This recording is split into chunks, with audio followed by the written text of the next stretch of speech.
কি বলবো আর, আসলে মেয়েদের জীবনটাই মনে হয় এরকম হয়।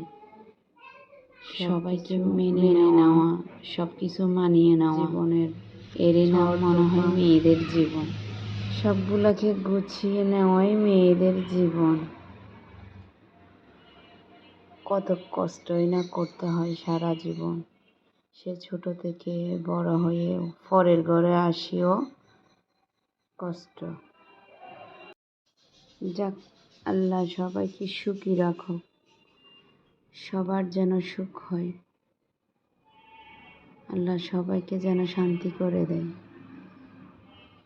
আল্লাহ যেটাই করে আসলে সেটাই ভালোই করে, আসলে এরই নামই জীবন। যাক, আল্লাহ সবাইকে যেন সুখে শান্তিতে রাখে, আমরা যেন আল্লাহর পথেই হাঁটতে পারি। প্রত্যেকটা দিন এভাবে আমাদের দিনগুলো কেটে যায়। আজকে আলু দিয়ে মুরগির কলিজা দিয়ে রান্না করে ফেললাম, আমার মেয়ের প্রিয় খাবার।